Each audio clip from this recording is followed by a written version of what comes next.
Bonjour Stéphanie, bonjour Gérald. Bonjour. Est-ce que vous pouvez nous dire un petit peu quels sont les projets sur lesquels vous travaillez actuellement tous les deux? Bonsoir Stéphanie. Bonsoir. Oui, les projets. Je travaille en ce moment sur une série de cours pour la série Tomb Raider pour Dark Horse, que j'aurai bientôt fini, je pense. Et j'attends le scénario donc du prochain Once Upon a Time, la série qui c'est l'adaptation de la série en bande dessinée. Oui, ce sera le deuxième opus et normalement je devrais avoir fini ça en juin et après je ne sais pas.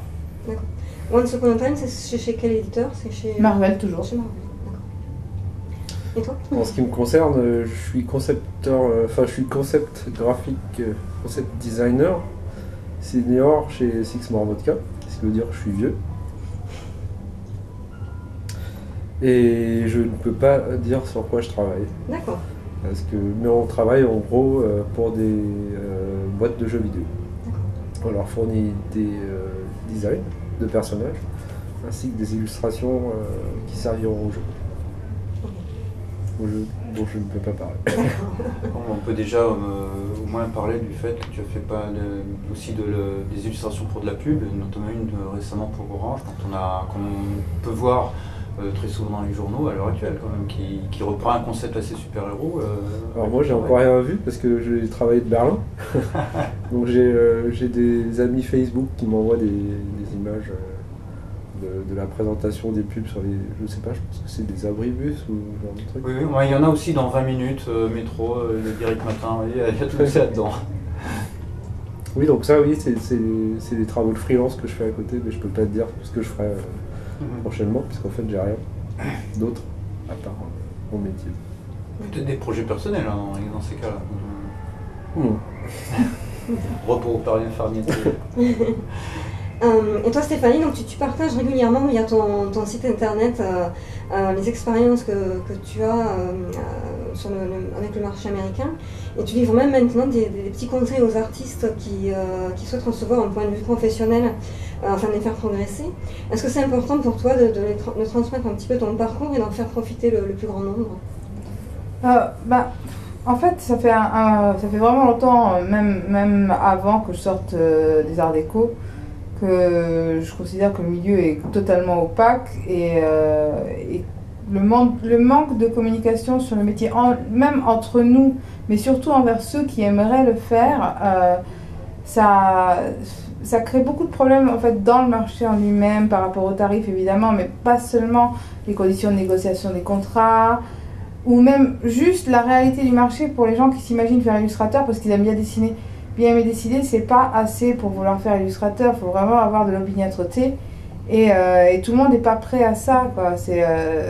La chute peut être très dure. Je pense qu'on est beaucoup d'entre nous à vouloir profiter de l'expérience des autres. On est malheureusement assez peu à être prêt à parler clairement, par exemple, de tarifs, de nos contacts et ainsi de suite, parce que c'est comme ça, hein. On n'aime pas trop en parler, mais je pense qu'il faut le faire vraiment, il faut le faire carrément, quoi. Donc moi, quand on me pose des questions, j'y réponds. Maintenant, je fais aussi la démarche, même avant qu'on me réponde, qu'on me pose des questions, de partager ces expériences-là, suivant aussi les questions qu'on m'a posées auparavant. Tu vois, j'ai construit mon site pour ça aussi, pour que les gens trouvent facilement des réponses sur des sujets assez larges, et après, si vraiment ils ont besoin, ils peuvent m'écrire. Et vous vivez actuellement donc, tous les deux à Berlin. Vous n'êtes pas les seuls artistes expatriés dans cette ville. Je crois qu'il me semble que Cameron Stewart vit également à Berlin. Oui, je suis entendu dire qu'il était... on a parlé d'un autre auteur pendant la conférence d'avant qui a vécu quelques temps à Berlin et qui est reparti. J'ai un ami qui est... Goran ?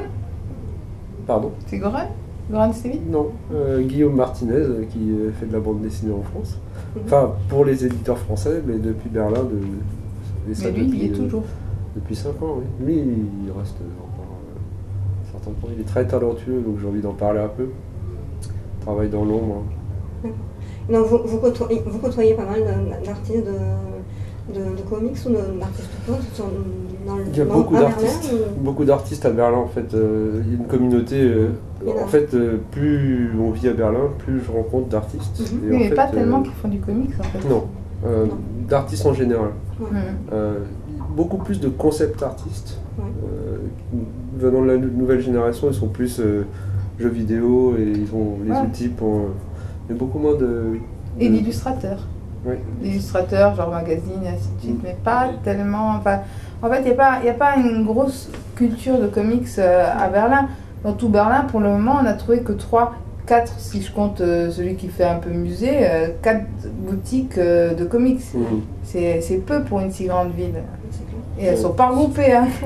Mais c'est facile de s'y installer quand on est européen. C'est pas très cher. Faut dire aussi que Berlin, c'est quand même une ville qui culturellement s'est pas mal renouvelée, fait pas mal de choses dans tout un tas de domaines.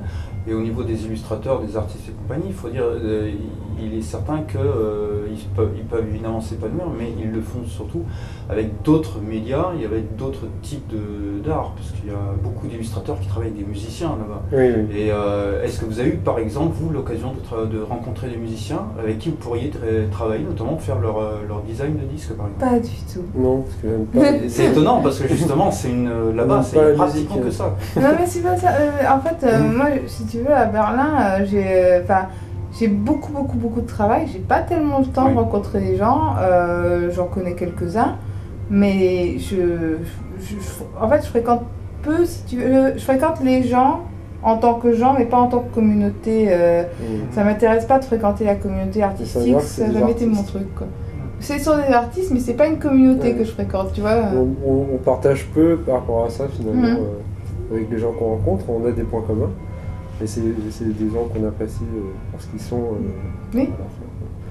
Mais oui, pour moi, c'est un peu la même chose, comme j'ai la tête dans le guidon, parce que je suis salarié, ce qui est vraiment bizarre quand on dessine, ou quand on a été dans la bande dessinée. Et du coup, je suis obligé de travailler tous les jours aux mêmes heures, ce qui est vraiment étrange quand j'en parle. Et je rencontre pas beaucoup de gens. Je rencontre des gens via la compagnie, et via les soirées qui sont thématiques, comme Drink and Draw. Oui, on est allé à quelques-unes de ces soirées. Mais franchement, moi j'aime bien. C'est vite répétitif, quoi. Oui. On rencontre beaucoup de gens qui sont tous artistes et on se rend compte qu'il y a vraiment énormément de dessinateurs, en tout cas, à Berlin. Oui, c'est la réputation qui me semblait que Samy avait. Et donc, comment se déroule une journée typique dans votre vie berlinoise, justement? Alors, je me lève avant tout le monde. C'est qui tout le monde? C'est toi. Je prends un café parce que j'ai pas le temps de faire autre chose. Et je prends mon vélo quand il fait beau et le métro quand il fait moche, c'est-à-dire 6 mois dans l'année. C'est pas faux. Je fais semblant de travailler jusqu'à 11h30. Pause clope, pause café avec mon patron. On démarre vraiment après le déjeuner. Jusqu'à 7-8h, j'entre à la maison. Je rentre toujours trop tard pour Stéphanie. et globalement, je me repose, je me relaxe. Et quand j'ai le fuego qui est encore là, je dessine un petit peu pour moi. Et ces derniers temps, j'ai travaillé pour faire un peu de pub. Moi je me lève un peu après Gérald en général, vers 9h, 9h30. En général, j'essaie de me motiver pour aller au sport. Quand ça marche, j'y vais le matin. Je reviens, il est 1h, quelque chose comme ça. Et là, je me mets à bosser. Si je bosse pour des compagnies qui sont à Los Angeles, en général, je me laisse facilement aller à bosser très tard. Et voilà. La constante, c'est qu'on mange très mal. Sauf tu manges mal. Quand on se fait à manger. Tu manges mal. Oui, et toi, tu manges 3 repas par jour dehors, presque. Non, pas 3, mais au moins 2. J'ai mon Dijon croissant le matin. Alors, ça n'a rien de français, ça s'appelle Dijon croissant. Et en fait, c'est une sorte de résumé du croissant version berlinoise de ce que pourrait être un croissant français. Donc, ils mettent du jambon dedans et de la moutarde. Décrit comme ça, c'est infect. Mais c'est pas pire que le reste de leurs sandwichs dans lesquels il y a leur horrible sauce. On apprend à avoir beaucoup plus de tolérance au niveau de la nourriture quand on Non. déménage dans une ville pareille, où le currywurst, la currywurst qui est la saucisse au curry, est un petit peu Ouais. l'image de Quelle marque. tolérance, on passe notre temps à se plaindre de la bouffe berlinoise. Non, mais on la mange pas. Et donc toi Stéphanie, je sais que tu es concernée par le statut des femmes dans l'industrie des comics. Par exemple, tu as participé au projet Woman Anthology il y a approximativement 2 ans. Oui, il y a 2 ans de ça. Ouais, grosso modo. Et est-ce que tu vas participer à d'autres initiatives de la sorte? Et si par exemple on te donnait l'occasion de travailler avec une scénariste féminine, laquelle ce serait? Bah, Gail Simon, forcément, mais par contre, je suis pas dans le truc, faut absolument bosser avec des femmes et tout ça. Moi, je pense que je veux bien travailler avec des filles si elles sont bonnes. Voilà. Je suis pas du tout pour les passe-droits. Je pense que moi, je pense qu'effectivement, il manque de femmes dans le comics, mais c'est pas parce qu'il en manque qu'il faut embaucher n'importe qui non plus, quoi. Il faut vraiment que l'envie soit des deux côtés, tu vois. Parce que, par exemple, moi, par rapport à mon travail, je sais que mon travail plaît aux femmes, mais qu'il ne déplaît pas aux hommes. Et ça, c'est un gros avantage parce que souvent, il y a beaucoup de femmes qui dessinent avec des traits qui vont ne plaire que aux femmes et qui vont être plutôt rédhibitoires pour les mecs, tu vois. Et ça, je pense qu'il y a quelque chose à travailler là-dedans, tu vois, à se demander pourquoi. Et de toute façon, est-ce que ces nanas voudraient vraiment travailler pour le mainstream? C'est encore une autre question, tu vois. Moi, j'en suis pas très très convaincue. En fait, ce qui serait pas mal, c'est d'arriver à un stade où on ne se pose plus la question du sexe de l'auteur, mais plutôt de la qualité des auteurs. Oui, mais cela dit, ça peut être toujours intéressant d'avoir le point de vue féminin sur un ou un autre super-héros à un moment ou à un autre. Faut juste pas que ça repousse toute l'autre catégorie. Que ça la sectorise. Oui. En fait, tu as énormément travaillé pour Marvel sur la série Journey into Mystery. Tu as fait toutes les couvertures de cette Quasiment. série. Quasiment, oui, en effet. Et surtout, le dernier épisode, tu as fait également les intérieurs. C'est un univers qui est quand même très onirique, très fantastique. Là, on te demande de faire donc Once Upon a Time, qui est quand même un univers également onirique et fantastique. Est-ce que ton style s'adapte vraiment? En fait, est-ce que c'est parce que tu as un style qui est très onirique qu'on te demande ce genre de travail? Bah, en même temps, tu vois, moi je suis comme. Mettons que je sois un marteau par exemple, on va pas m'utiliser pour visser. Voilà. Je suis un bon marteau, donnez-moi un clou. Non, mais... Je pense que ça répond à ta question. Oui.